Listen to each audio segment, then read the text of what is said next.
Buenas tardes a todas y bienvenidas a esta charla sobre la importancia de los datos en la inteligencia artificial. Vamos a estructurar la sesión en una apertura y bienvenida, la charla como tal sobre la importancia de los datos en la inteligencia artificial y finalmente una charla sobre VLEX en la que veremos un par de casos de uso sobre la herramienta. Esperamos que os guste. Os dejo ahora mismo en las maravillosas manos de una gran referente, no solo de la administración, sino de la vida, presidenta de nuestra Asociación de Mujeres en el Sector Público, Concepción Campos Acuña.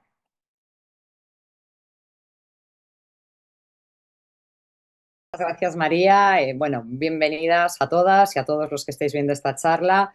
Muchísimas gracias por acompañarnos porque se trata de un tema que yo creo que de máxima actualidad, ¿verdad? Todos los días, a todas horas, en prensa, en radio, en la televisión, en la calle, en el café, estamos hablando de la IA. Y como no, mujeres en el sector público, siempre tan pegada a la actualidad y siempre intentando ofrecer contenidos de calidad y de interés para todas nuestras socias, pero también para todas aquellas personas que nos prestan atención, queríamos ofrecer la posibilidad de tener una interesante charla, debate y sobre todo también de conocer la herramienta y las experiencias y casos de uso de uno de nuestros partners de VLEX. Hoy nos acompañan, compañeras de referencia, agradecer a María su labor de moderación y cómo va a conducir toda la sesión, también a Carmen y Hermelinda, que además desde el grupo de datos de la asociación están realizando una labor muy interesante y poniendo de relieve algo que parece que no tendría que decirse, pero es la importancia de los datos para poder tener una IA, ¿no? Yo tengo una entrada de mi blog que se llama La IA sin datos, un Ferrari sin gasolina, y esto es así, nos lo para decir además hoy muy bien Alfredo López,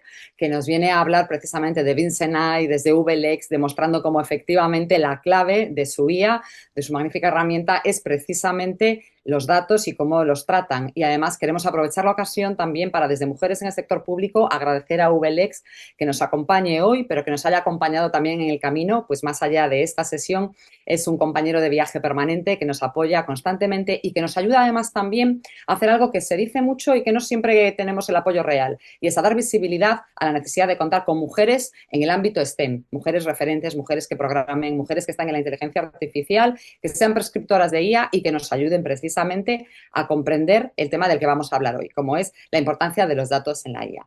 Bueno, como presidenta de la Asociación de Mujeres en el Sector Público, no puedo más que dar las gracias a todas las personas que nos acompañan hoy, a Alfredo de VLEX y sobre todo por compartir su tiempo muy valioso y desde luego muy demandado para contarnos cómo funciona la herramienta de VLEX Vincent AI. Disfrutadlo, es una ocasión en la que no encontraréis demasiadas veces tener tanto talento junto, bien concentrado y organizado de la mano de nuestra excelente moderadora María de la Plaza. Muchas gracias a todos y disfrutad de la sesión.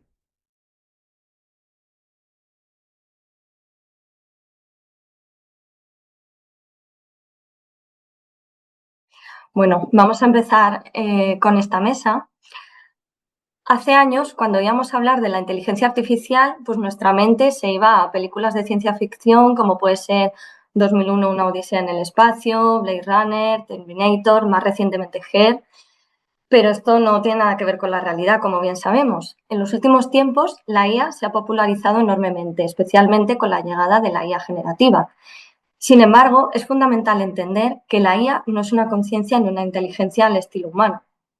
En esencia, es un conjunto de algoritmos muy avanzados programados por personas y entrenados con enormes volúmenes de datos. Es decir, hablaríamos más de una herramienta con un enorme potencial que, aplicado al sector público, puede suponer una importante mejora al servicio de los ciudadanos. ¿Cómo? A través de procesos más ágiles, decisiones más informadas y una gestión más eficiente. Sin embargo, para llegar a esto, hace falta que esa inteligencia artificial se entrene con unos datos de calidad, consistentes, seguros y que eviten sesgos de forma que se garantice la calidad y también la equidad de las decisiones. Para hablar sobre esto y mucho más, hoy contaremos con Carmen Beas, matemática, máster en liderazgo y dirección pública. Pertenece al Cuerpo Superior de Estadísticos del Estado y desarrolla su labor en el INE, siendo desde 2016 la delegada provincial del INE en Granada. Carmen está convencida de que los datos bien contados pueden cambiar realidades y con esta visión es portavoz del Grupo de Datos de Mujeres en el Sector Público. Además, se declara firme defensora de que en lo profesional y en la vida hay que actualizarse o morir. Y también tenemos a Hermelinda López, experta en gestión estratégica de proyectos y apasionada de la transformación digital e innovación en el sector público. Actualmente trabaja en la Subdirección de Innovación y Salud Digital de la Consejería de Sanidad del Gobierno de Canarias. Asimismo, está actualmente trabajando en un proyecto de investigación y tesis doctoral sobre liderazgo ético en la era de la inteligencia artificial en instituciones públicas. Bienvenidas ambas y bueno, vamos al turno. Melinda, ¿cómo es el proceso de entrenamiento de una IA con datos? ¿Qué va primero?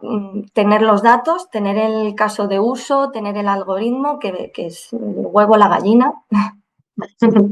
Bueno, pues muchas gracias María por la introducción, gracias al resto de compañeras, a la Asociación de Mujeres del Sector Público, a Conchi, Concepción Campos Acuña, presidenta de la asociación, por su impulso constante, a Carmen, compañera del sector público, y Alfredo.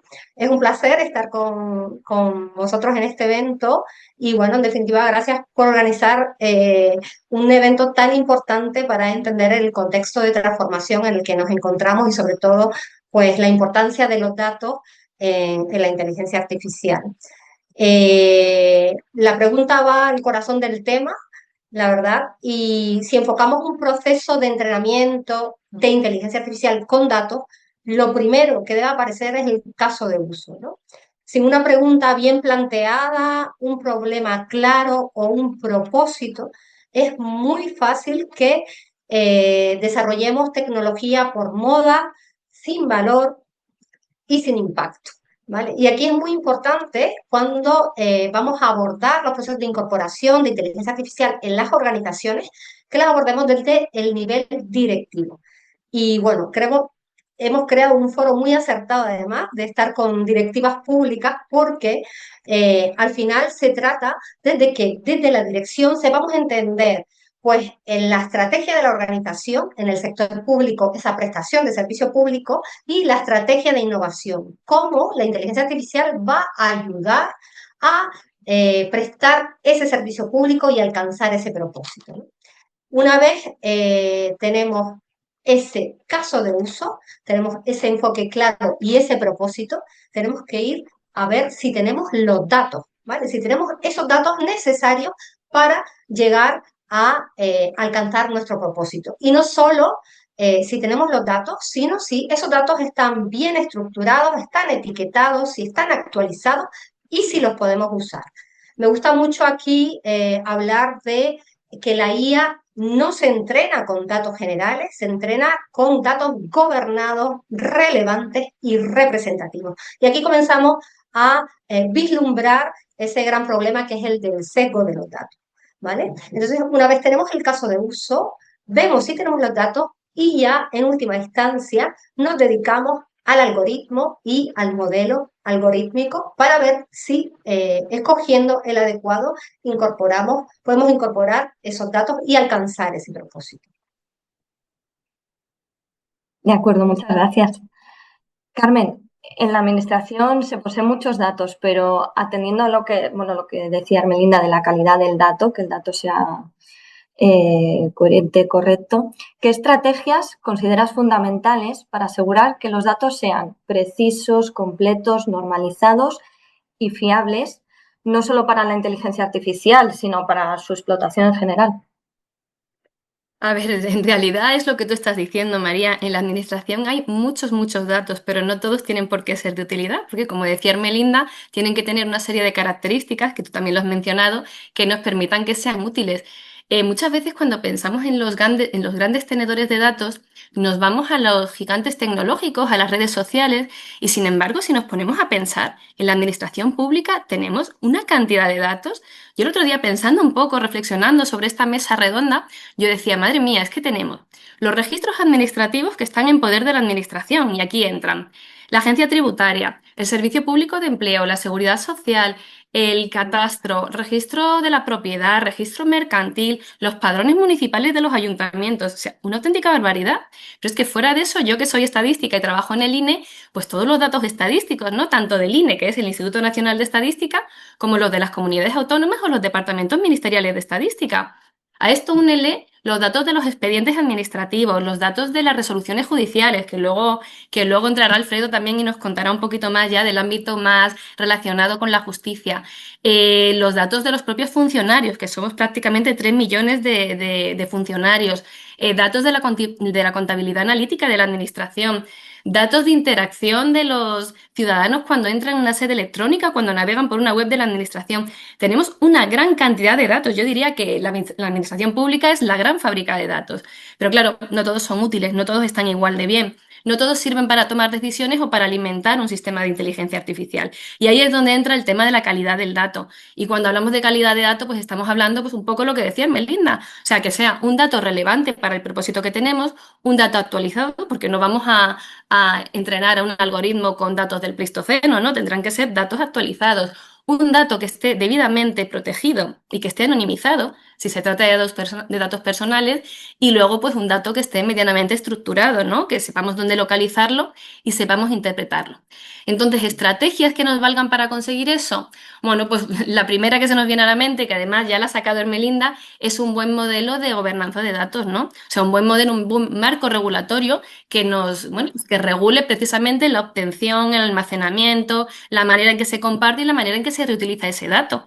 Para eso tenemos, bueno, en España tenemos la Dirección General del Dato desde el año pasado, desde 2024, que se encarga precisamente de esto. Se encarga, bueno, en primer lugar, de fomentar el uso de los datos, ya no solamente por parte de la Administración, sino también por parte de la ciudadanía, de las empresas, los investigadores, pero es que aparte se encarga de esa coordinación dentro de la Administración de la que estamos hablando. Está buscando pues, que los datos no estén dispersos, que no se dupliquen. Además, busca promover precisamente la compartición de datos, ¿no? La interoperabilidad. Y también busca pues, que se reutilicen esos datos y que se multiplique su valor. O sea que la primera gran estrategia que preguntas, María, es esa, un buen modelo de gobernanza de datos.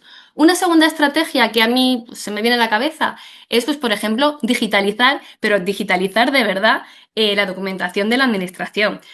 No podemos coger un formulario en papel, porque eso sigue pasando, que esté cumplimentado por el ciudadano con un bolígrafo BIC como este y escanearlo y considerar que eso es un documento debidamente digitalizado. No. Tenemos que estar pensando ya, bueno, tendríamos que llevar pensando desde hace mucho tiempo en formularios electrónicos donde capturemos el dato desde el inicio, que lo cumplimente el ciudadano y que a la hora de cumplimentarlo ese propio formulario tenga unos controles de calidad y unos controles de validación para que se esté produciendo ya pues, una depuración previa de esos datos, de tal manera que lo que obtengamos pues ya esté estructurado, esté limpito, depurado y ya pues apto para el uso.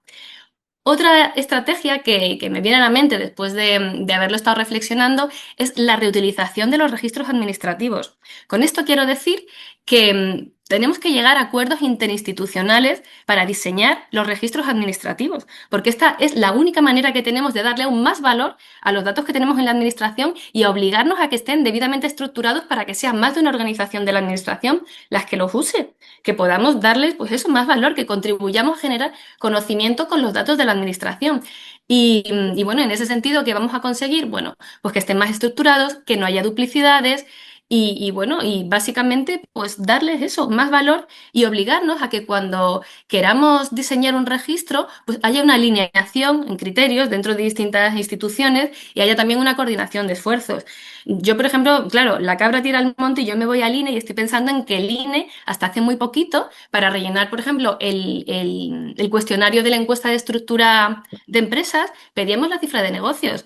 Claro, ¿qué nos decían desde las empresas? Oye, es que este dato se lo estoy dando todos los años a la agencia tributaria, se lo estoy dando ya a la administración. Entonces, claro, lo lógico es que vayamos con los tiempos e intentemos reaprovechar esos registros, pues minimizando el coste o el desgaste que hacemos del informante y además de esa manera pues podemos trabajar a un menor coste y mucho más rápido. Otro ejemplo que se me ocurre de buena praxis en este sentido es los censos de población en España. Ahora se hace con un cruce de registros administrativos. Antes se contrataba muchísima gente, agentes censales, que iban a todas las viviendas, veían quién vivía ahí, anotaban sus nombres, una serie de características. Ahora no, ahora cogemos los padrones municipales de los 8.000 y pico municipios, que es como la columna vertebral, cruzamos esos ficheros con datos de la agencia tributaria, de la seguridad social, de educación, de sanidad y al final obtenemos un censo mucho más barato, mucho más rico y mucho más rápido, de tal manera que antes se hacían cada 10 años y ahora se hace cada año. Y hemos sido punteros en este sentido, ¿eh? Estamos dando asistencias técnicas porque somos referencia internacional, porque somos un país de 50 millones de habitantes y eso es muy complicado hacerlo. Y por último, ya como última estrategia, pues por supuesto la reutilización, la apertura y reutilización de datos, porque esto nos obliga a que las administraciones tengan estructurados medianamente sus datos para ponerlos al servicio de los ciudadanos bueno, y de las empresas. Entonces, esto nos obliga, pues eso, a darles estructura, a que no haya duplicidades y luego nos obliga bueno, que le demos unos formatos abiertos y reutilizables, especialmente a los datos de alto valor, que son los que califica como tal la Comisión Europea, pues porque tienen una naturaleza y un potencial enorme que permite pues generar mucho conocimiento y generar avances a nivel de sociedad, economía, medio ambiente, así que hay que ponerlos al servicio de la ciudadanía con mínimas restricciones y a un coste cero. Gracias. Ahora, ¿cómo podríamos asegurar con todas esas estrategias que ha comentado Carmen, con todas esas fuentes de datos que hay desperdigadas por ahí y más que podríamos tener, cómo podríamos asegurar que los algoritmos de inteligencia artificial que desarrollemos para el sector público sean justos, imparciales y no perpetúen esos sesgos que puede haber en todos esos datos que se recolectan ahí de tan diversas fuentes? Cierto, María, en el desarrollo de algoritmos, realmente, yo soy ingeniera informática de hace muchos años, ¿vale? Y sí que es cierto que en esa trayectoria y en esos entornos académicos hace muchos años, no hablamos de una cosa que ahora está muy vigente y es esa incorporación de valores éticos en los algoritmos, ¿no? Y es un poco respondiendo a tu pregunta, ¿vale? ¿Cómo podemos tener algoritmos de inteligencia artificial justos, imparciales y que pues no perpetúen ese sesgo? Y justamente la incorporación de valores éticos en la inteligencia artificial es lo que nos va a garantizar, ¿vale? Que esos algoritmos sean los que necesitamos.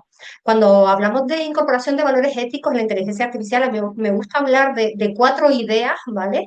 De 4 ideas que son, primero, la ética desde el diseño, ¿vale? El ethic by design, y es integrar esos principios éticos desde la fase de diseño de esos algoritmos de inteligencia artificial, ¿no? Incorporar esa reflexión ética desde el inicio y como parte del ADN del sistema, ¿vale? Asegurando además a su vez la transparencia, la justicia, la rendición de cuentas que tanto necesitamos, ¿no? Y la no discriminación durante todo el ciclo de vida, ¿vale? Desde el inicio del algoritmo. Y desde el inicio y como herramienta indispensable y contraria al no ethic washing que le llamamos, ¿no? Y es evitar, ¿vale? Que la ética sea solamente una apariencia, que sea solamente pues un cumplimentar un formulario, ¿vale? Tenemos que evitar a toda costa, ¿vale? Que la ética sea una fachada, ¿vale? Y tener realmente mecanismos operativos que nos permitan auditar, corregir y rendir cuentas de cómo funciona la inteligencia artificial, sobre todo en nuestros sistemas públicos, y saber qué impactos tienen en las personas a las cuales servimos y prestamos ese servicio público, ¿vale? Y una tercera idea muy importante y consistente es la mitigación de ese sesgo algorítmico. Aquí me gusta utilizar un estándar, ¿vale? Que es el IE 7003, ¿vale? Del 2024. Este estándar es relativamente reciente, pero es muy potente para eso que llamamos eticalizar la IA, ¿vale? ¿Cómo hacemos nuestra inteligencia artificial más ética, ¿vale? Este estándar pues se basa en 5 ideas, ¿vale? Que es crear, en primer lugar, un perfil estructurado de sesgo y documentar todas las consideraciones que estén relacionadas con el sesgo a lo largo de toda la vida del sistema, ¿vale? Es como un repositorio de información que te permite hacer un seguimiento de todas las decisiones relacionadas con esa identificación de sesgo, esa evaluación de sesgo y esa estrategia de mitigación.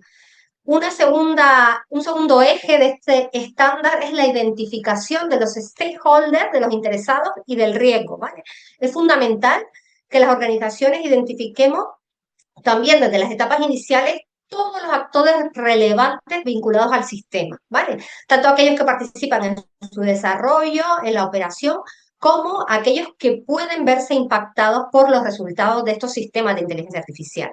Y una vez identificados todos estos grupos de actores, necesitamos analizar con detalle esos distintos sesgos, tipos de sesgos que podrían afectar a cada grupo, ¿vale? Es un análisis que además debe mantenerse actualizado, ¿vale? A lo largo de toda la vida, de todo el ciclo de vida, y en función de la evolución contextual, porque sabemos que los sistemas de inteligencia artificial deben evolucionar porque los datos además también evolucionan, ¿vale? Una tercera idea es garantizar esa representatividad que ya Carmen ha avanzado antes, ¿no? Esa representatividad de los datos como manera de evitar ese sesgo, ¿vale? La representatividad de los datos es esa fuente crítica de sesgo, ¿vale? Y el estándar establece esa necesidad de revisar y validar todos los conjuntos de datos utilizados, asegurando que se refleje de forma equitativa todos los grupos afectados y sobre todo haciendo hincapié en esas comunidades que tradicionalmente están subrepresentadas, ¿vale? A la hora de la recolección de datos. Además, también estructurar de manera formal, se insta a las organizaciones a que de manera formal registren esa toma de decisiones respecto de la selección, de la exclusión de datos y de esa gobernanza durante todo el desarrollo, ¿no? En ese enfoque de representatividad de datos. Y dos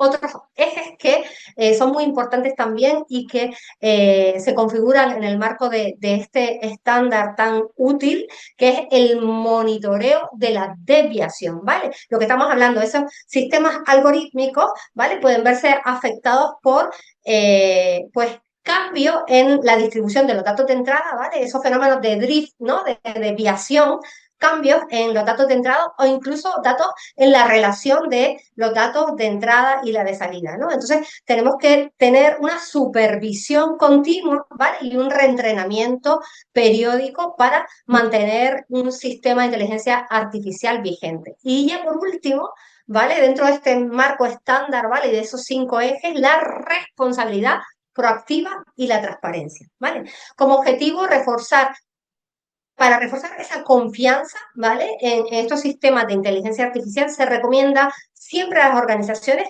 comunicar de manera proactiva cuál es el propósito funcional de este sistema, cuáles son sus limitaciones operativas, ¿vale? Y qué criterios de uso tenemos para utilizar este sistema. Y esa documentación debe formar parte, ¿vale? De ese sistema que debemos mantener vigente y actualizado. Y ya fuera del marco de cosecha propia, insisto mucho, ¿vale? En una herramienta que un poco hace ya unos meses en estos intercambios que tenemos de grupos, de expertos, de informáticos con matemáticas, con personas de derecho, de economía, sí que surge la idea, me surge la idea y compartida y la enriquecimos, la necesidad de tener ese canal ético de alerta algorítmico, le llamamos, y es desde el sector público tener una vigilancia ciudadana con esa capacidad,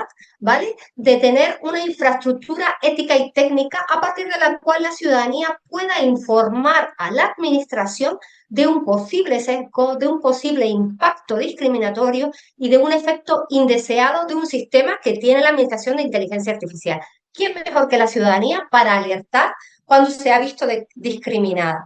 Pues un canal que informe al sector público, a esa administración, la administración revisa su sistema, revisa los datos, actualiza y mantiene vigente su sistema de inteligencia artificial. Con lo cual, en definitiva, para concluir, que esta vez me he alargado un poquito más, María, asegurar algoritmos justos, ¿vale? En el sector público requiere de combinar estándares éticos, técnicos, estructuras institucionales de vigilancia ciudadana y un compromiso real con la ética desde el diseño. Me ha gustado mucho eso de involucrar también a los ciudadanos, que al final son los principales beneficiarios y los últimos beneficiarios en también esa vigilancia ética. Y entonces, Sí, atendiendo, eso es, sí. Entonces, atendiendo a los datos, ¿cómo podríamos establecer marcos robustos de gobernanza del dato que, además de la parte de la ética en la inteligencia artificial, aborden la privacidad, la seguridad y la interoperabilidad entre todas esas fuentes de datos sin frenar la innovación en inteligencia artificial? Porque, claro, al final tiene que ser un poco ten con ten. Vale, esa va para mí, ¿no, María? Esa es tuya.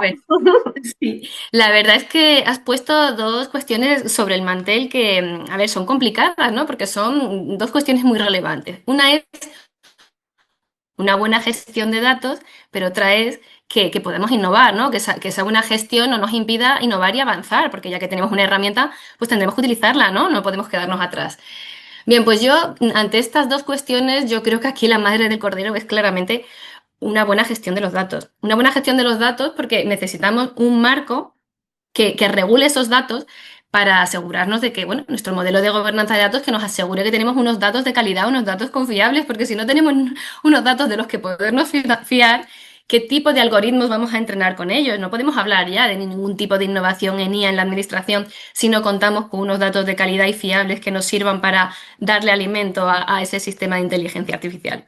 Así que yo creo que hay que empezar por ahí, por un buen marco regulatorio que nos asegure pues, una buena obtención, almacenamiento, compartición y reutilización de los datos, siempre poniendo el foco en la seguridad de esos datos y en la privacidad de esos datos, ¿no? Dentro de unos sistemas seguros donde vamos a almacenar esos datos, donde los vamos a compartir y luego, bueno, teniendo en cuenta que esos datos tienen que estar protegidos, especialmente si se trata de datos personales que tienen que estar debidamente anonimizados. Bueno, tenemos que cumplir también con una normativa de protección de datos personales, ¿no?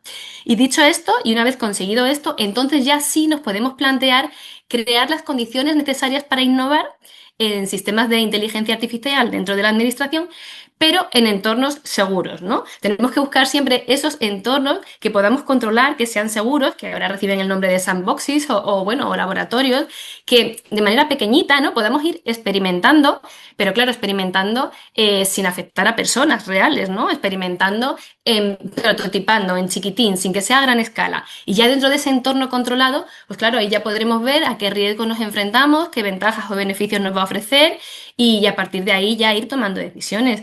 Y esto pues se está haciendo ya. Vuelvo yo, claro, tengo de formación profesional, me voy de nuevo a mi institución. Ahí tenemos, por ejemplo, las estadísticas experimentales que están publicadas en la web del INE y son estadísticas que no son oficiales. No son oficiales porque la estadística oficial es aquella en la que se basa tanto los ciudadanos como los gobiernos para diseñar una política pública, para tomar decisiones. Entonces, al ser experimentales, todavía no podemos basarnos en ella, porque no son lo suficientemente maduras. Estamos experimentando fundamentalmente porque estamos aplicando nuevas técnicas de producción estadística, pues como el machine learning, ¿no? El aprendizaje automático. Entonces, como estamos experimentando, lo que hacemos es que lo publicamos en la web para que los ciudadanos lo sepan y caemos en lo que ha dicho antes Hermelinda, porque lo que se pretende es que los ciudadanos vean lo que estamos haciendo, los resultados que obtenemos y que ellos mismos sean los auditores de eso y los que nos digan, oye, mira, pues yo es que creo que, no sé, cualquier aportación que puedan hacer, cualquier opción de mejora, cualquier identificación de un error que nosotros no hemos visto, ese es el momento.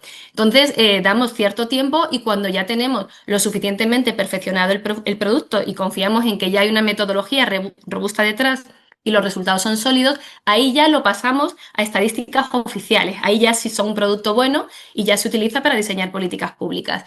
Bien, pues un poco esto es lo que estoy diciendo, porque la innovación es necesaria, pero siempre sin comprometer la seguridad, o sea, sin comprometer, pues sin afectar a nadie, ¿no? Y en este sentido no podemos caer, porque hemos caído ya en la administración en errores de este tipo. Me imagino que, bueno, vosotras seguro que conocéis el caso de Bosco, pero bueno, lo comento por si alguien de los que nos está viendo no lo conoce, que fue un sistema de inteligencia artificial que el Ministerio para la Transición Ecológica puso en funcionamiento para la asignación del bono social en la factura de la luz y se vio, empezó en 2018 creo, y se vio que había familias que a priori pues cumplían todos los requisitos y sin embargo se les denegaba esa ayuda. Claro, esto al final hizo que Cibio, creo que es la fundación, pues solicitara ya formalmente a la administración en el año 2019 el acceso al código fuente, el acceso al algoritmo. Vamos a auditar ese algoritmo porque ¿qué está pasando ahí? Y la respuesta por parte de la administración fue pues que estaba sujeto a propiedad intelectual. Esto en la administración no puede pasar. que estamos jugando con los derechos de los ciudadanos. Entonces, eso, de hecho, hoy es candente el tema porque precisamente, no sé si lo habéis visto en prensa, pero hoy ha sido la vista oral en el Tribunal Supremo. Y hoy ya ha empezado a ver, o sea, va a verse en qué queda esto y no va a ser interesante solamente para el caso de Bosco, sino porque va a sentar jurisprudencia. Con lo cual, lo que se determine aquí va a ser muy, muy, muy determinante para el futuro en cuanto a la inteligencia artificial y el sector público, a efectos sobre todo de transparencia y de explicabilidad.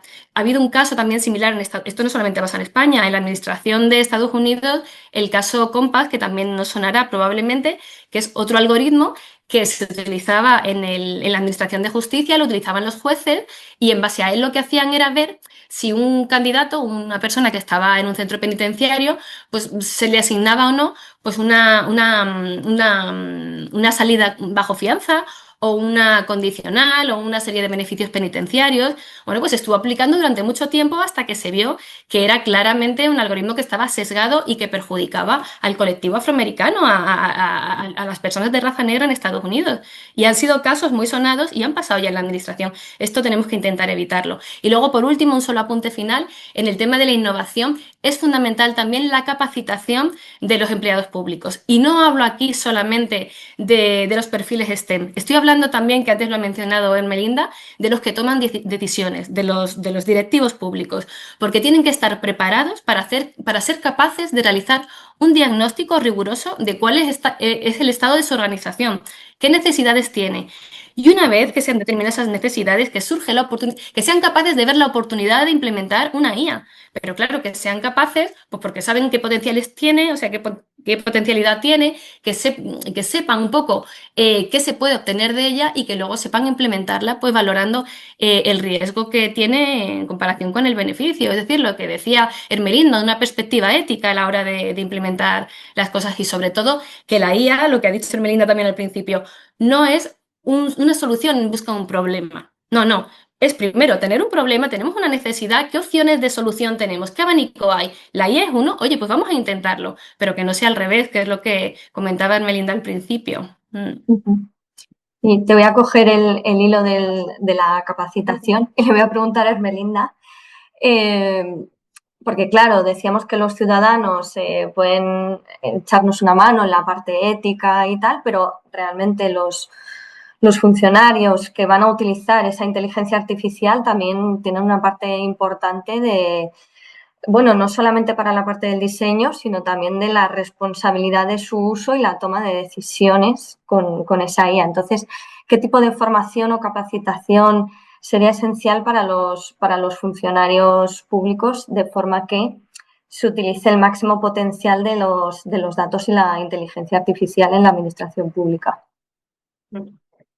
Pues sí, esta parte coincido con ambas y seguro que Alfredo está de acuerdo en la importancia de la capacitación, ¿vale?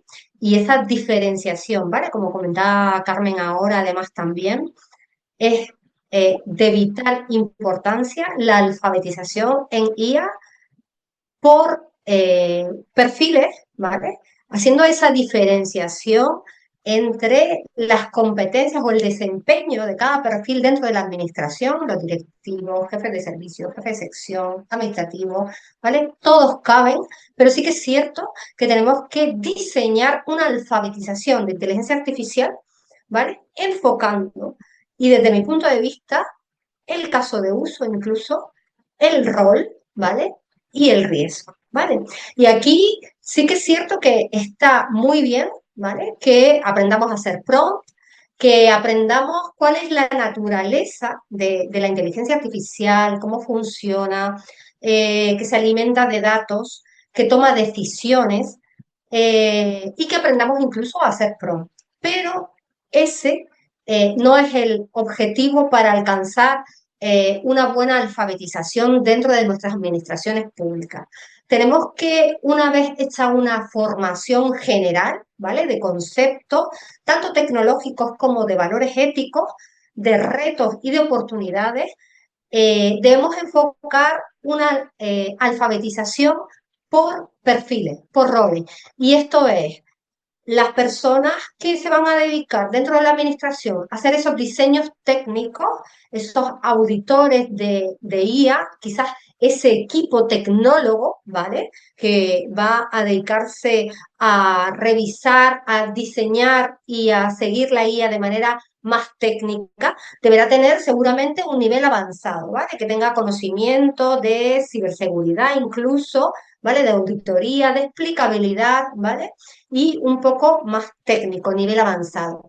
Un nivel intermedio quizás para esos perfiles, jefes de servicio, jefes de sección, técnicos A1, ¿vale? Que necesitan interpretar que a un cierto punto la recomendación o el resultado de este sistema de inteligencia artificial no está siendo el correcto.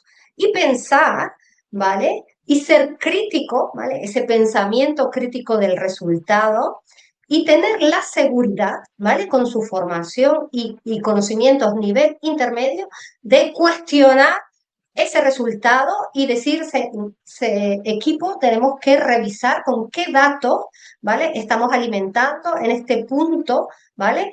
¿Qué es lo que está produciendo este resultado, ¿no? Esa transparencia y explicabilidad. Y después ese nivel básico quizás de la ciudadanía, incluso de los equipos administrativos, que se familiarizan con los sistemas de inteligencia artificial porque los usan, porque son equipos a lo mejor que están pues desarrollando contratación, subvenciones, trabajan con espacios sectoriales y utilizan la inteligencia artificial.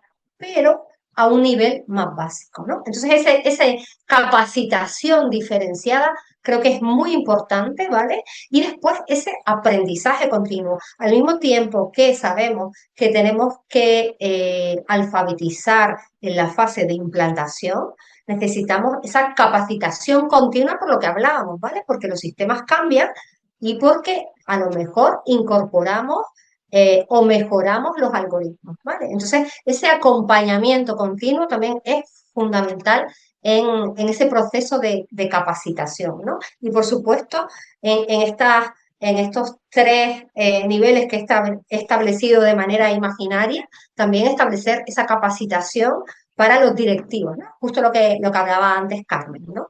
Tenemos que enfocar el perfil y ver qué necesidades de capacitación y después utilizar esas metodologías de capacitación que nos permiten llegar a esa alfabetización, autoformación, simulaciones de rol, aprendizaje por incidentes, ¿vale?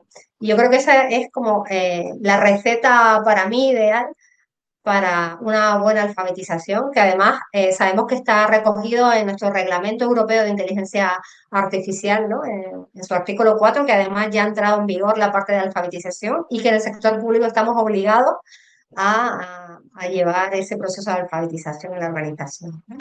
Muy bien, es decir, a cada uno lo que necesite aprender, ni más ni menos.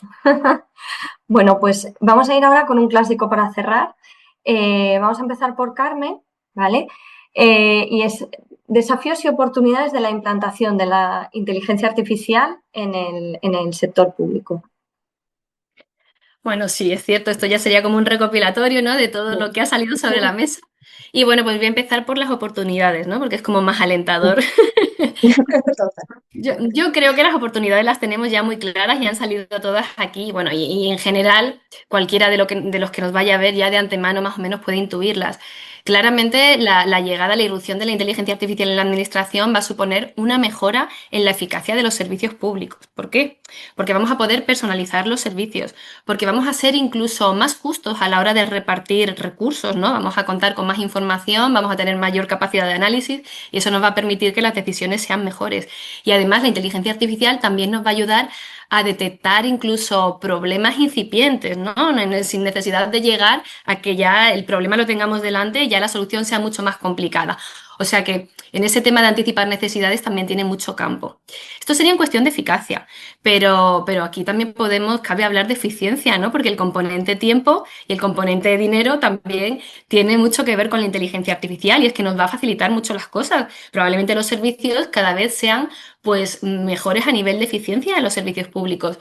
porque el hecho de automatizar tareas pues nos va a llevar a que bueno, podamos atender con mayor rapidez las necesidades de los ciudadanos o podamos solucionar con más rapidez también los problemas que se les presentan y luego aparte vamos a ganar mucho tiempo para dedicarnos a tareas pues, que ya no son tan automáticas, ¿no? Si lo automático lo hace la inteligencia artificial, nosotros nos podemos dedicar a todas aquellas tareas que tienen ya más que ver pues con la componente humana, ¿no? Y que son de mayor valor añadido. Otra oportunidad que le veo a la inteligencia artificial es el impulso de la cultura del dato.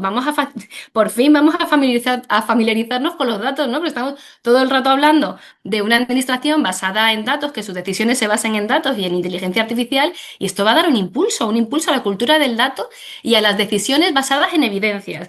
Porque la administración, no sé si lo compartís, pero creo que muchas veces las decisiones se han basado en intuición y no tanto en evidencias. Y entonces esto le va a pegar un buen empujón pues a la rendición de cuentas que ya antes han mencionado también en Melinda, porque, por ejemplo, las evaluaciones ex ante y ex post de las políticas públicas, la verdad es que queda mucho por hacer ahí, ¿eh? Que hasta ahora se han hecho, pues bueno, de aquella manera. Creo que ahí, pues, es una oportunidad de mejora bastante grande.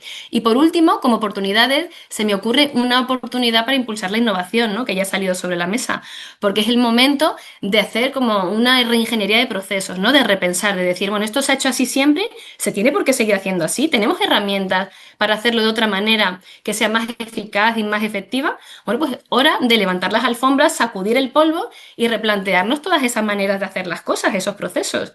Eso como oportunidades. Y como desafíos, pues bueno, también tiene muchos desafíos, ¿no? Como desafíos, a mí el primero que se me ocurre, y además es basiquísimo, es garantizar el bien común. Porque me da la sensación de que lo que he dicho antes en Melinda, de que se pueda convertir esto en una moda o que podamos tener la tentación de pensar, vamos a automatizar procesos porque esto reduce los costes. Cuidado, cuidado, porque esto es administración pública y aquí no es que queramos reducir costes, aquí lo que queremos es mejorar la vida de la gente, aumentar el bienestar de las personas y solucionarles problemas. Entonces, ese objetivo de bienestar es el que nos tiene que guiar. Tenemos que estar centrados en las personas y evitar pues, los daños y evitar, bueno, siempre aplicar una perspectiva ética, que es lo que ha salido ya también sobre la mesa.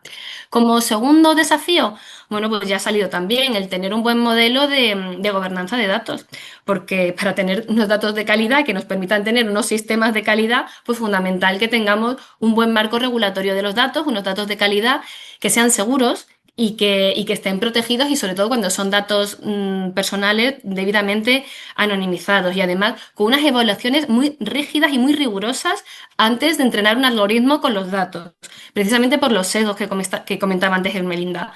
Porque si estamos entrenando con datos sesgados, vamos a mantener ese sesgo cuando no amplificarlo, que también cabe la posibilidad. No sé si os acordáis, que yo soy muy consumidora de prensa, yo no sé si os acordáis del caso Amazon, que estaban con un algoritmo, tenían un algoritmo de contratación de personal para puestos técnicos y bueno, se dieron cuenta, pasado un tiempo, de que tenía un sesgo discriminante hacia las mujeres muy marcado, ¿no? Bueno, pues vamos a intentar evitar ese tipo de cuestiones o bueno, o lo que ha salido antes de Estados Unidos, de Compass, ¿no? Que discriminaba también al colectivo de personas de raza negra en Estados Unidos. Bueno, eso hay que evitarlo a toda costa.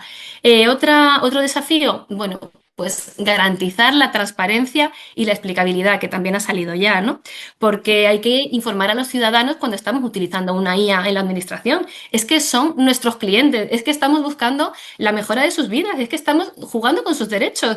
Entonces, un registro público, como hacen en Ámsterdam o hacen en Helsinki, de los algoritmos un registro público donde aparezcan los algoritmos que se utilizan en la administración, no me parece nada descabellado. Pero bueno, si no es eso, por lo menos comprometernos pues, a una serie de auditorías periódicas y que los ciudadanos lo sepan o que exista un sistema de certificación pues, de calidad de los algoritmos con los que trabajamos, algo. Y además, sobre todo, que los algoritmos no sean de caja negra. Que si una persona, si un ciudadano nos pide tener acceso al algoritmo con el que se ha decidido algo que le afecta, que tenga acceso a él, al código fuente, porque son sus derechos. Estamos hablando de una ayuda o estamos hablando de un triaje en un hospital en el que va la vida de una persona. O sea, no son tonterías, son cosas serias. Y bueno, ya por último, no alargarme más, pues la capacitación del personal que también ha salido. Creo que también es un gran desafío, sobre todo pues porque la tecnología no cambia nada, no transforma nada. Lo que transforma las cosas, pues son las personas, y para que lo transformen, pues se necesita que tengan criterio y que tengan capacidad, o sea, que tengan unas competencias necesarias. Y estoy completamente de acuerdo con Ermelinda en esos tres niveles que ella ha configurado, de personal raso de la administración, equipos técnicos STEM, que por cierto son muy deficitarios en la administración, y la administración tiene que ponerse las pilas con el tema de la captura y retención de talento en este sentido, especialmente de mujeres, porque son pocos, pero es que encima mujeres son bastante menos que hombres, ¿no? Y bueno, y sobre todo también unas competencias blandas. Como decía Melinda, que estoy plenamente de acuerdo con ella, un pensamiento crítico que si esto es lo que nos ha dado la máquina, esto no va a misa, porque aquí los responsables últimos no es la máquina, somos nosotros, es la administración, y tenemos que tenerlo muy claro. Y una capacidad también de trabajar en equipo, porque esto nos va a obligar a equipos multidisciplinares de los distintos niveles que ha nombrado antes Hermelinda, y tenemos que saber trabajar en equipo. Y bueno, no me quiero liar más. Eso es. Bueno, y Ermelinda, desafíos y oportunidades a mayores de todo lo que ha comentado Carmen de la Yo inteligencia creo que artificial. Ha Yo creo salido que un ha poco sido todo. bastante, sí, ya ha salido, yo creo que ya ha salido casi todo, vamos, ha sido bastante completo. Eh, Básicamente decir que la inteligencia artificial en nuestras administraciones públicas ahora mismo representa una transformación profunda que todavía no nos terminamos de creer, que necesitamos ser conscientes de todos los parámetros que va a involucrar esta adopción de la inteligencia artificial. Lo hablaba un poco antes, que no se trata de presupuestos para comprar sistemas ni desarrollar sistemas, se trata de capacidades de institucionales, ¿vale? Y ahí el sector público cojea mucho. Llevamos cojeando 2 décadas o más en lo que es la transformación digital de nuestros sectores públicos, y con esa experiencia de intentos de transformación y de desecho de herramientas, con ese conocimiento, con esa sabiduría y con esa normativa que nos está acompañando, ¿vale? Ese es otro parámetro también importante, ¿no? El tema de la gobernanza y la normativa. eh, Ser capaces de abordar la adopción con cada uno de estos parámetros, con alfabetización, con ética, ¿vale? Con acompañamiento sobre todo. Y bueno, no lo voy a repetir de nuevo. Necesitamos mejorar de una vez por todas la eficiencia y la calidad de nuestros servicios públicos, ¿vale? Y tenemos que saber afrontar esos riesgos éticos, organizativos y sociales que necesitamos además gestionar de manera proactiva, ¿no? Y aquí pues un poco creo que hemos barrido quizás Que se pone entre la todos guinda. la información quizás más útil, ¿no? Sí, bueno, pues muchísimas gracias Carmen y Ermelinda por compartir Gracias. con nosotras este ratito. Hemos visto, pues, voy a hacer un súper resumen, que para implantar la inteligencia artificial, pues se debe partir del caso de uso, no utilizar la inteligencia artificial para buscar un problema y resolverlo, que es lo que comentaba Ermelinda. Yo como jefa de área de desarrollo voy a poner aquí el puntito de no siempre es necesaria la inteligencia artificial, hay que diferenciar los casos de uso de automatización, de robotización, porque sea algo muy, muy automático, o de inteligencia artificial, porque tampoco se trata de matar moscas a cañonazos, ¿vale? Y bueno, pues también hemos visto que la administración tiene muchas fuentes de datos existentes y además muchas plausibles de crear con esos formularios, que cada vez hay más formularios, pero yo, desde mi experiencia, se utilizan poco, ¿vale? Hay que fomentar el uso también. Y luego, pues las estrategias para tener una explotación de datos, para eticalizar la inteligencia artificial y minimizar los sesgos de forma actualizada durante todo el ciclo de vida de la inteligencia artificial, así como establecer unos marcos robustos de gobernanza que no frenen la innovación, como con estas pequeñas pruebas en entornos de confianza que mencionaba Carmen, y que yo, de hecho, voy a decir que yo hace poco probé VLEX, que veremos ahora, también en un entorno de confianza con datos pues muy controlados, ¿vale? Para evitar cualquier tipo de falla. Y nada, de esta forma yo lo que he visto es que se crearía un ecosistema en el que no solo el equipo tecnólogo tiene que estar capacitado con unos conocimientos avanzados, sino que todas las personas que intervengan en el uso de inteligencia artificial y la elaboración tengan la formación que necesiten según su rol. Además de que los ciudadanos no solo tengan otro tipo de capacitación, sino que también, me ha gustado mucho esto, estén involucrados un poco como para cerrar el sistema, no solo como parte que recibe el beneficio de la inteligencia artificial, sino como parte que vela por la ética de la misma, retroalimentando a la administración. Entonces, bueno, pues ahí estaría un poco la charla. Y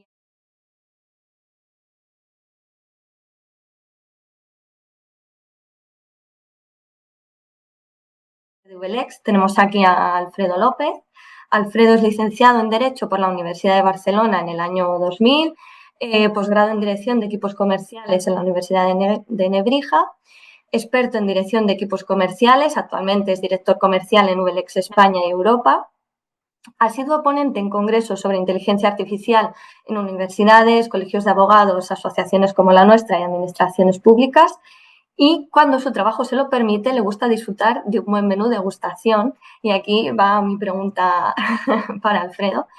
¿Buscas los sitios con una IA o sigues tirando de Google ahí a la vieja usanza?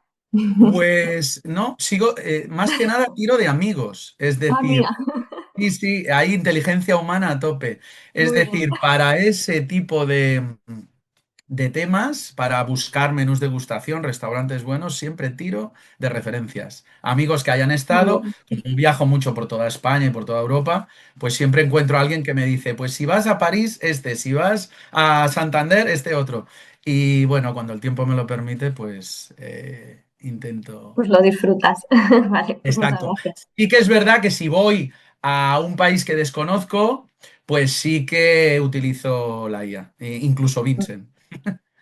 Anda, mira, esa funcionalidad no la conocía yo. Sí, ahora os explicaré, sí. Vale, pues cuando quieras.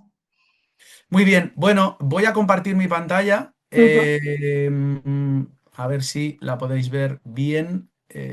Aquí está. Creo que Vale, veis bien mi se ve una pantalla. PPT. Sí.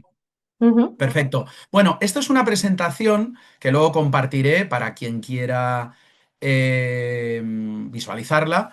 Básicamente es una presentación de 3 4 minutos donde explico un poco qué estamos haciendo, en qué estamos trabajando, temas de seguridad que se han tocado aquí y temas de fiabilidad que también se han tocado aquí y cómo hemos ideado nosotros Vincent.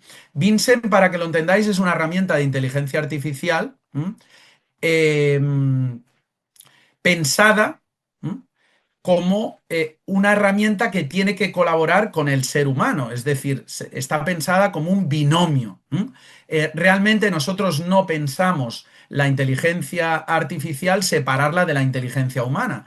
De hecho, veréis que nuestro lema es ese precisamente, ¿no? Inteligencia humana más inteligencia artificial. ¿Por qué? Porque nosotros creemos que a día de hoy la inteligencia artificial, y de hecho lo hemos comprobado, hace tareas mucho mejor que los humanos.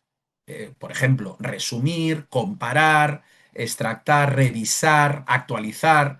Pues hay una serie de tareas complementar que hace mejor leer que el ser humano, pero hay otras que no, como por ejemplo pueden ser interpretar o razonar esa experiencia que vosotros tenéis de muchos años y ahí es donde radica la gracia de Vincent, ¿no? Que permitimos que el ser humano, luego lo veremos en 5 minutos, muy rápidamente, pueda interactuar y pueda no solo poner su granito de arena, sino que realmente pueda volcar allí toda su documentación. Luego hablaré de los temas de protección de datos, muy importante, y de privacidad.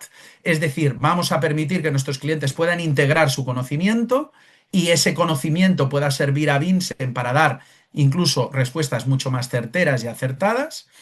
Em, y la idea es esa, precisamente, que el ser humano pueda modular la IA, pueda adaptarla a su manera de trabajar, a sus procedimientos, porque unos procedimientos tendrá un interventor, otros tendrá un secretario, otros un abogado, otros un experto en urbanismo o otros un parlamentario, una parlamentaria o un profesor o profesora de universidad, en este caso, para los distintos usos. Bueno, aquí veis sobre todo, básicamente, que nuestra gran virtud son los datos, es decir, nosotros disponemos de más de 1 billón de documentos validados y actualizados, que lo que nos van a asegurar son respuestas sólidas y fiables.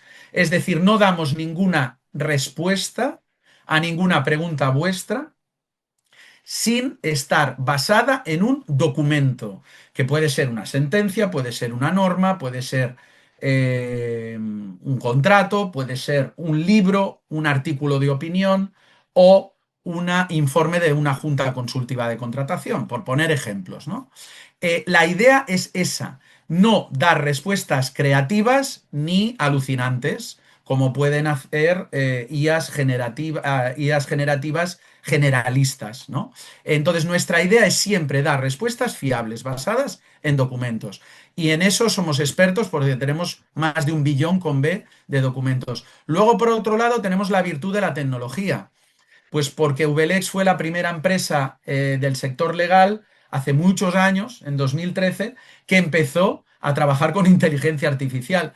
De hecho, elaboramos productos de inteligencia artificial, basados en inteligencia artificial, para el Principado de Asturias, le consolidábamos toda su normativa, o para el Ayuntamiento de Barcelona, por poner 2 ejemplos de los muchos, que les ayudamos a construir su portal de transparencia, Norma, con toda su documentación indexada, tratada, clasificada, tesaurizada, etcétera, etcétera. Esa experiencia, desde el año 2013, nos llevó en 2016 a crear la primera plataforma de servicios de inteligencia artificial llamada Iceberg en 2016. Y de ahí, pues, salió Vincent, que es, digamos, la hija o el hijo bonito de Iceberg, ¿no? El alumno o la alumna aventajada. Y luego comentar sobre todo temas que nos hacen diferentes, como la multimodalidad, que somos capaces de trabajar con cualquier tipo de formato, el multidioma, la multijurisdicción. Lo de trabajar con cualquier tipo de formato, luego lo veremos, y es muy interesante porque en muchos ayuntamientos, parlamentos, gobiernos autonómicos, están encantados, que ya trabajan con Vincent, con esta funcionalidad, porque permite subir vídeos, permite subir audios, pues por ejemplo los parlamentos suben sesiones plenarias o en los ayuntamientos, ¿no? Y permite leer ese vídeo y ese audio igual que si fuera un Word o un PDF, e incluso transcribirlo, ¿no? Tareas concretas, como antes habéis comentado, estoy totalmente de acuerdo en que la IA no tiene que servir para todo. La IA tiene que servir para utilizarla para tareas en las que o no somos eficientes o tardamos mucho en hacerlas porque son arduas y repetitivas, o que sabemos que creando un procedimiento las vamos a agilizar. Es decir, como bien decíais antes, no hay que crear el problema para que la IA lo resuelva, sino que los problemas que tenemos ahora vamos a ver si la IA lo resuelve. Nosotros, de hecho, muchas pruebas piloto que hemos hecho, pues con el Ayuntamiento de Barcelona, el Principado de Asturias, el Ayuntamiento de Valencia, el de Málaga, bueno, etcétera, etcétera, o la Junta de Castilla y León, por poner ejemplos, o el Gobierno de la Región de Murcia, es casos concretos.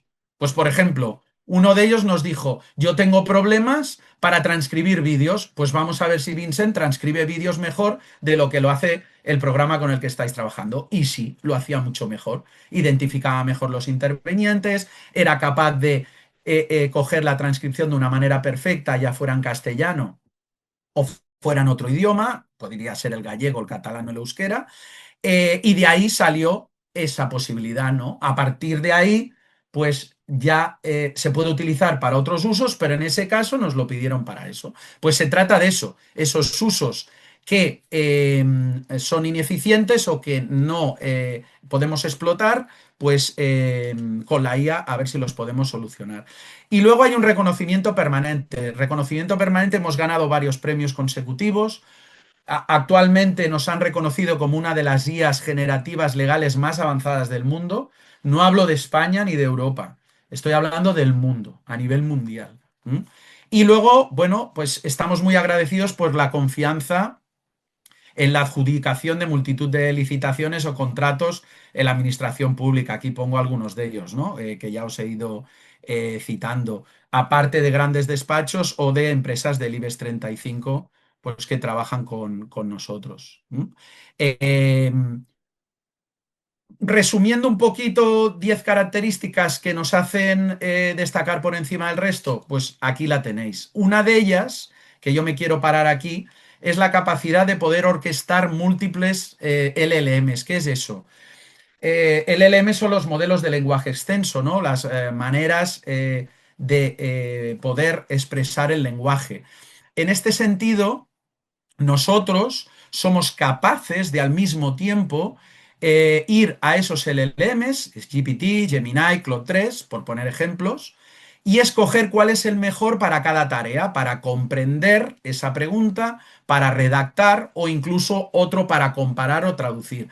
Incluso a veces utilizamos dos o tres para una misma tarea. Pues para una tarea de investigación, de buscar jurisprudencia, legislación, doctrina o formularios, nos basamos en nuestros contenidos, lógicamente, pero el entendimiento de la pregunta o la redacción, estos modelos de lenguaje extenso, hemos visto que no solo la mejoran, sino que además la complementan.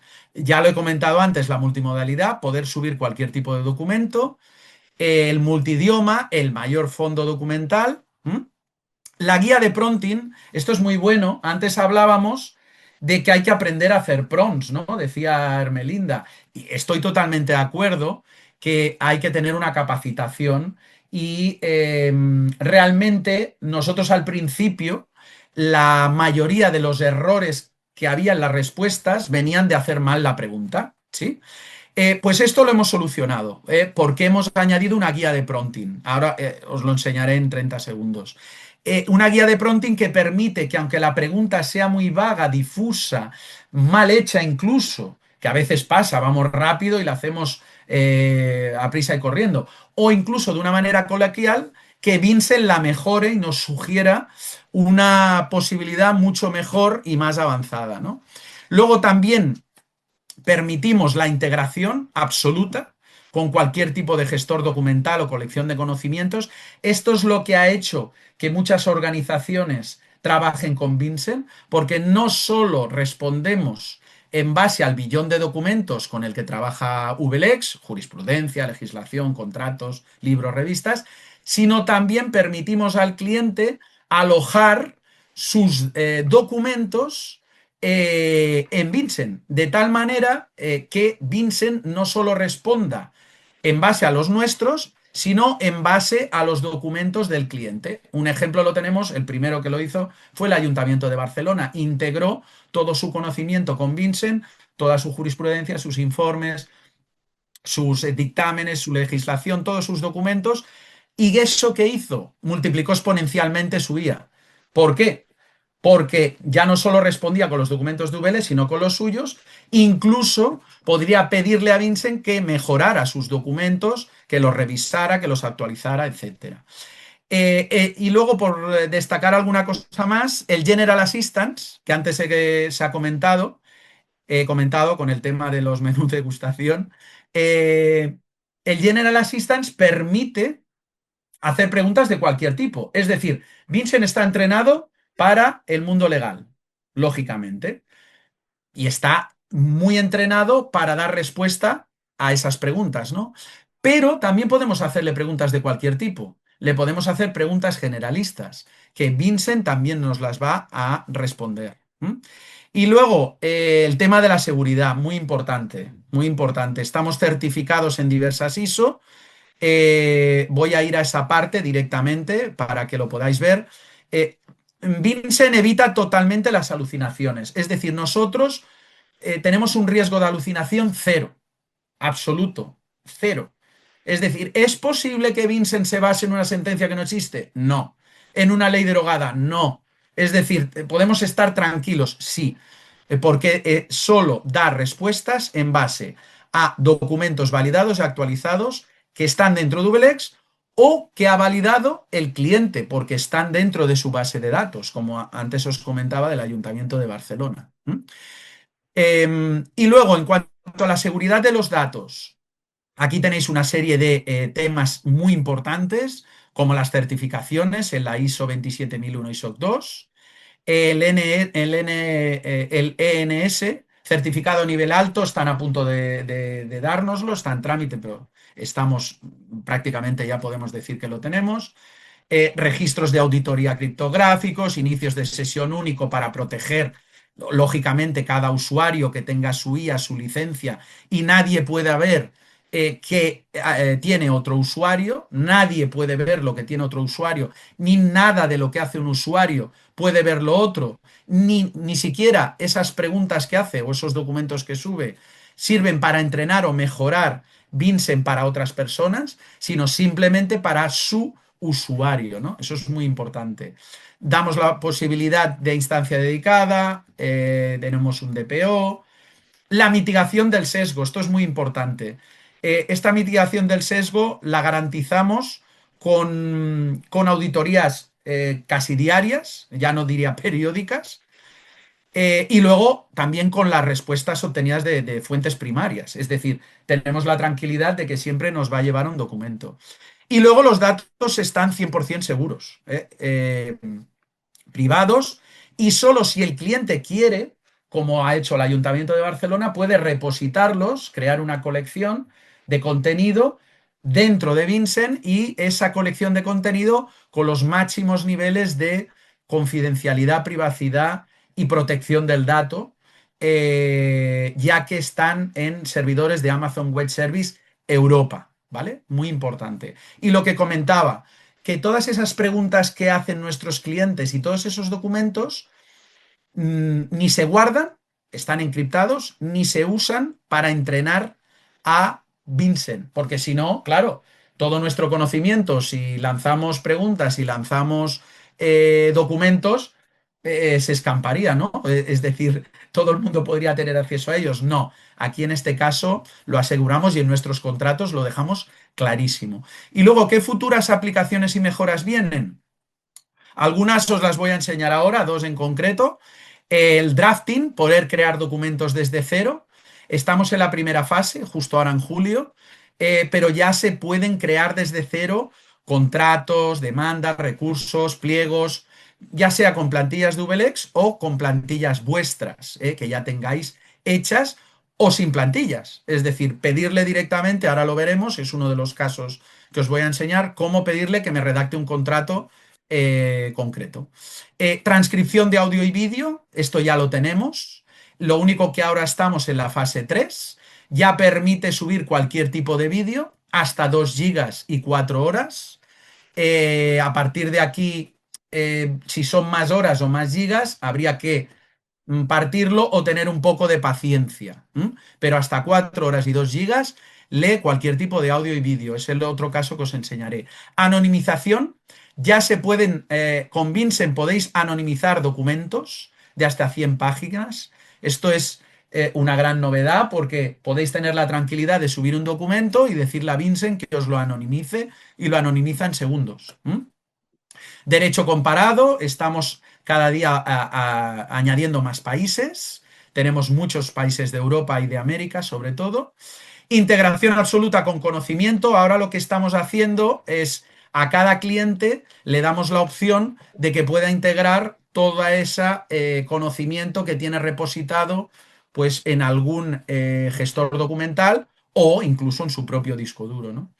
El modo creativo, que ese ya lo tenemos, lo que os decía, que podemos preguntarle cualquier cosa, lo que sería el General Assistance. Le podríamos preguntar, pues, por ejemplo, cuáles han sido todos los presidentes de España desde el año X y nos lo contestaría. O dónde hay un buen menú degustación en Santander, por poner un ejemplo. Luego, la construcción de workflows va a permitir a partir de julio, esto va a ser finales de julio, que vosotros mismos podáis crear vuestras propias tareas legales. Es decir, si tenéis un procedimiento concreto, el que sea revisar demandas, revisar pliegos, actualizar documentos, comparar documentos, cualquier tipo de procedimiento que hagáis a menudo, podréis crear ese procedimiento a medida y podréis decirle a Vincent entrenarlo en ese procedimiento. Pues, por ejemplo, yo me he creado uno de revisión de demandas, o yo me he creado otro de revisión de pliegos o de actualización de documentos, diciéndole, dando una serie de órdenes. Luego también vamos a añadir un agente de due diligence. El seguimiento regulatorio dirigido, este va a ser la bomba, porque va a permitir a nuestros clientes subir direcciones de páginas web, URLs, para que Vincent las traquee.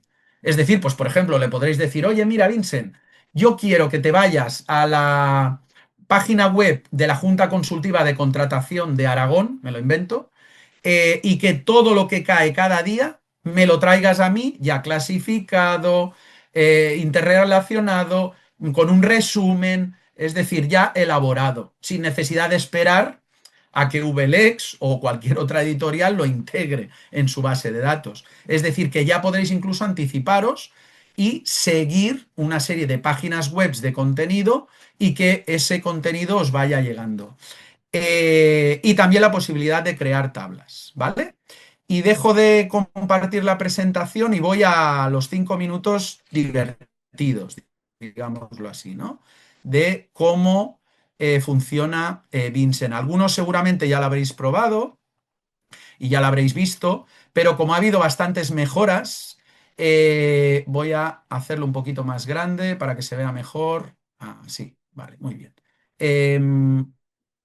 Bueno, lo que os comentaba, Vincent sirve para hasta 150 tareas legales. Obviamente hoy no os voy a enseñar las 150 tareas. Ya en otra ocasión que hagamos un taller práctico concreto, ya os las explicaré en detalle. Hoy os voy a explicar 2 o 3 casos de uso muy rápidos, ¿vale? El primero, que le podemos hacer cualquier tipo de pregunta o pedirle cualquier cosa, desde que nos redacte un contrato hasta una pregunta, un contrato, un pliego, una demanda, un comunicado, o exponerle un caso práctico. Aquí os enseño 2 ejemplos, ¿no? Este me lo pidió un cliente el otro día. Redáctame un contrato de alta dirección para una empresa pública urbanística, que le puedo decir en Andalucía, en Canarias, donde yo quiera, ¿vale? A partir de aquí, Vincent, ¿qué hace? Lo primero, cuando yo le pido que me redacte, si yo no le he subido un modelo, si yo no le he subido un contrato, que tome de ejemplo, es hacerme preguntas. Si os fijáis, me dice, oye, ¿cuál es el nombre de la empresa pública? Pues yo se lo puedo añadir, ¿eh? Por decir algo, voy a añadir uno inventado, o creo que existe. ¿Cuál será la duración del contrato de alta dirección? Pues indefinida. ¿Qué funciones desempeñará el directivo? Es decir, una serie de placeholders, de casillas a rellenar, que nosotros vamos a ir rellenando y le vamos a ir dando la información, ¿vale? ¿Por qué nos hace estas preguntas, Vincent, cuando yo le pido redáctame un contrato de alta dirección? Porque independientemente de que ya tiene un modelo, tenemos un modelo de alta dirección, queremos información y contexto necesario para hacerlo bien, ¿vale? Y por último me dice que si deseamos incluir alguna cláusula. Si no está aquí, nosotros la podemos poner aquí debajo y escribirla, ¿vale? Y le voy a decir que no y ya está. A partir de aquí, una vez yo contesto a estos placeholders, a estas casillas a rellenar, me elabora un contrato de alta dirección y me diréis, ¿es un contrato de alta dirección del que yo me pueda fiar? Totalmente. Es decir, yo me puedo fiar de este modelo de contrato porque está basado en un modelo de contrato, en una plantilla válida, actualizada, vigente y que además trabajada por el personal de VLEX. No es un modelo que nosotros hemos sacado de cualquier usuario que lo ha colgado en Internet, ¿no? Esto es un ejemplo. Le podemos pedir que nos haga un contrato, que nos haga un comunicado, que nos haga un informe jurídico, que nos haga una demanda y dándole contexto. Si no le damos contexto, Vincent nos hará preguntas, ¿vale? Otro ejemplo es hacerle una pregunta jurídica, ¿vale? Os voy a enseñar también un ejemplo de un gobierno autonómico que me lo hizo el otro día. Ahora no recuerdo si fue el gobierno autonómico de Cantabria o la Generalitat de Cataluña. Pero bueno, eso es lo de menos. Fijaos, preguntas, casos prácticos, complejos, más o menos complejos. Antiguamente a las bases de datos no les podíamos preguntar esto, no lo entendían, explotaban directamente. Ahora le podemos preguntar este tipo de preguntas. De hecho, tengo clientes que hacen preguntas de más de 20 líneas, exponen todos los antecedentes, el caso y luego le dicen qué es lo que quieren, ¿no? Bueno, aquí tendríamos un caso de una pregunta hasta cierto punto corta, pero que Vincent, para que veáis cómo hace la mejora de prompting, lo voy a hacer de cero. Si yo le hago esta pregunta, ¿vale? Veréis en tiempo real que Vincent lo primero que va a hacer es mejorarme la pregunta. Esto es lo que hablábamos de aprender a hacer preguntas. Sí, es muy importante aprender a hacer preguntas, porque en función de cómo hagamos la pregunta, así será la respuesta. Pero con Vincent además tenemos una muleta, tenemos una ayuda, que si nos hemos equivocado a la hora de hacer la pregunta, o la hemos hecho muy larga, o la hemos hecho difusa o vaga, nos la mejora. Y fijaos que aquí nos dice, oye, yo creo que es mejor dividirla en dos. Por un lado esta parte y por el otro lado esta otra. Eso es lo que ha hecho. ¿Que no queremos? Pues enviamos la pregunta como se formuló. Pero Vincent siempre nos da la opción de mejorar esa pregunta, ya sea porque la divide o ya sea porque añade cosas que se nos han olvidado, ¿vale? Y luego, una vez hacemos esa pregunta, esto lo habréis visto, dos partes. En la izquierda nos da la respuesta, que es una respuesta fundamentada, detallada en legislación y jurisprudencia y en doctrina y con casos y analizada. Es decir, es una respuesta mucho más profunda que la que teníamos hace 4 o 5 meses, mucho más detallada, principio legal a principio legal, detalle a detalle, explicada y fundamentada, que eso es lo más importante, y con enlaces a la jurisprudencia y legislación que lo validan, no inventado. Y a partir de aquí, una vez acaba con una conclusión, pues nosotros lo bueno es que tenemos un chat en el que le podemos decir, oye, ofréceme solo ámbito andaluz o Canarias o solo sentencias del Supremo. Es decir, a partir de ahí nosotros lo podemos modular o mejorar, ¿vale? Y luego, otra cosa que os quería enseñar es, y con esto acabaré, por ejemplo, estos dos últimos casos, ¿no? Aquí, por ejemplo, vinimos de, esto creo que fue con la Generalitat de Cataluña, sí. Aquí vinimos de, subieron, es otro modo de uso, ¿eh? Dentro de los modos de uso de Vincent está hacerle preguntas, lo que habéis visto antes, esa casilla inmensa, y yo le pregunto lo que quiero, redáctame una pregunta jurídica. Luego hay la opción de subir archivos, ¿vale? Si yo le subo archivos, lo bueno de Vincent es que me ayuda a ese archivo, ese documento, que puede ser un pliego, puede ser una sentencia, puede ser un contrato, puede ser lo que sea, un juicio, una sesión plenaria, lo que sea.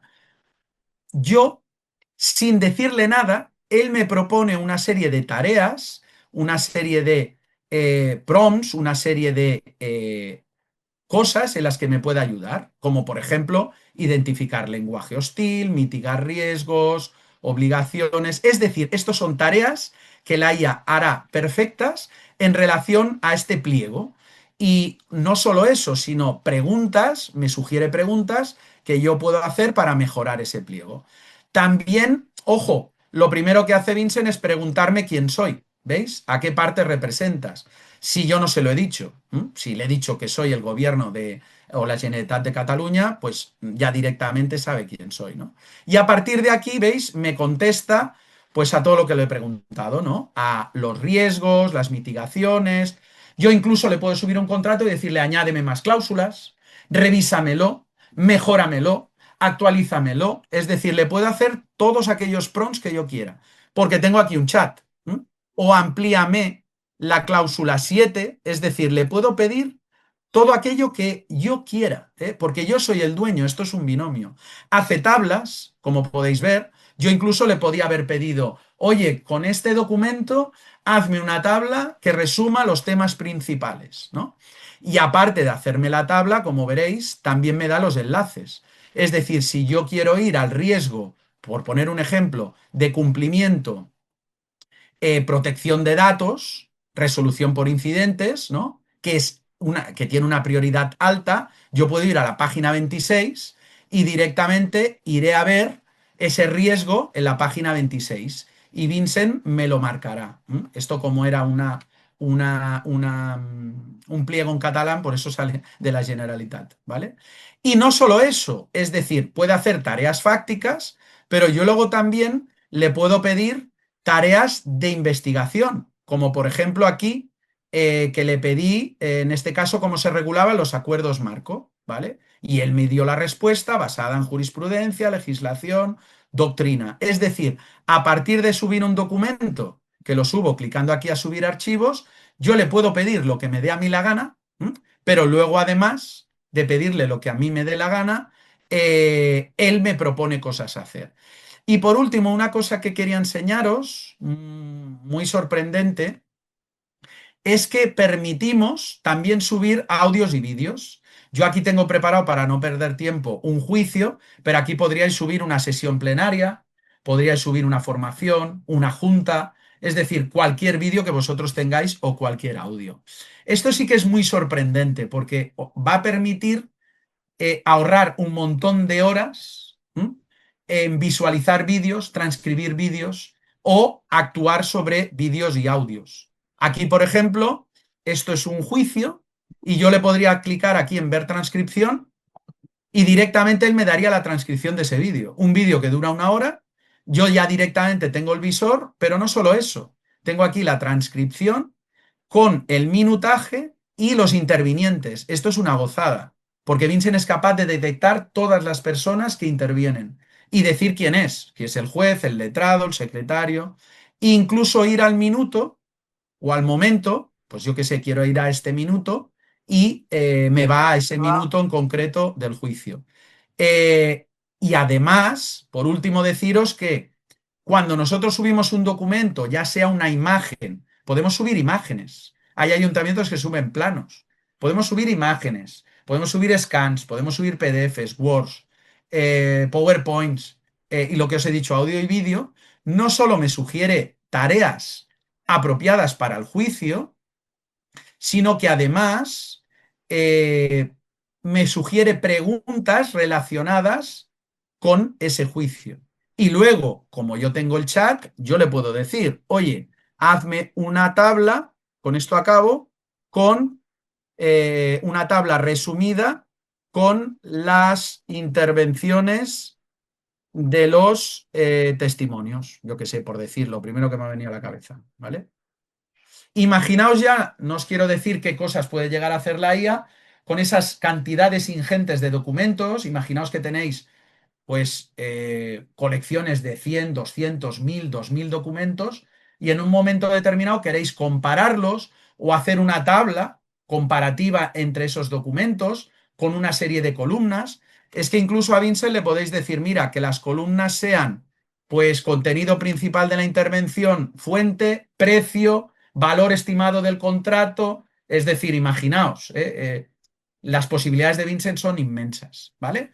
No me quiero alargar más, porque eso ya será motivo de otra charla, otra ponencia que hagamos que pueda explicaros un taller un poco así más práctico. Y nada más agradecer, sobre todo, que antes no lo he hecho, que se me ha olvidado, a mujeres del sector público por su amabilidad y lo cariñosas que sois y lo bien que nos tratáis, tanto tú, María, como Conchi. Y encantado de haber compartido este momento, pues tanto con Carmen como con Hermelinda, que me ha apuntado aquí un par de cositas interesantes, y he aprendido de vosotras, he aprendido varias cosas de vosotras. Nada más, daros las gracias y, y te doy paso, María, Sí, para hacer el cierre. eso es. Vale, pues muchas gracias, Alfredo. Yo la verdad que voy a decir que he visto lo de los vídeos de Vincent Y más que para lo laboral, recientemente he tenido una junta de vecinos y he pensado que, oye, que podría ser un gran reto para Vincent el enfrentarse a ese vídeo de la junta de vecinos, sacar Pues sí, conclusiones, quién dijo qué. Yo ahí te lo dejo como laboratorio. Pues lo hace, lo hace. De hecho, en el Ayuntamiento de Valencia lo han probado, que incluso se interrumpen y unos hablan en valenciano, otros en castellano, y ha funcionado. O sea que Bueno, yo os bueno, voy a contar un secreto, os voy a contar un secreto, lo cuento aquí, que lo va a escuchar todo el mundo, pero eso te bueno, iba a ya no decir, está en que es secreto. un secreto. Pero yo, las licitaciones, a veces me llegan licitaciones de 300, 400 páginas, ¿no? A mí, Vincent, me ha venido a salvar la vida. No sabéis la de horas que ahorro yo en una licitación, la última con la Generalitat de Cataluña. Rápidamente, hazme una tabla, explícame los términos, los plazos, las puntuaciones, me hace los resúmenes, detállame este tema, el pliego técnico, el pliego tal, y me lo hace en minutos. Lo que antes tardaba yo horas en leer y leer y leer, que os voy a contar, porque vosotras me imagino que de reflexionar, leer y analizar habéis dedicado infinidad de horas, pues de eso se trata. Es decir, no se trata de que la IA os ayude a todo, a todas las tareas que hacéis en el día a día, sino que os ayuden a aquellas que realmente dedicáis muchas horas y sabéis que la IA os puede ayudar. ¿Eh? Que una de ellas es esta, ¿no? Una junta de vecinos, por poner un ejemplo, Sí, o sí. una sesión plenaria, o pues documentos de muchas páginas que os los pueda resumir y os los pueda tabulizar, ¿no? Ese es un poco. Sí, sí, está muy bien. Yo, si os parece, os voy a recordar a los que nos estáis viendo un par de cosas. En primer lugar, que si os ha parecido corta mi presentación de Conchi, de Hermelinda o de Carmen, podéis buscarlas en la agenda de expertas que encontraréis en nuestra web, donde tenéis mucho más detalle sobre su currículum y datos de contacto. También os voy a recordar a las que seáis socias de Mujeres en el Sector Público que recibiréis en vuestro correo un enlace para que probéis VLEX. Entonces, todo esto que ha estado contando Alfredo, vídeos de juntas de vecinos o de patio de colegio, pues los subís y a ver qué tal.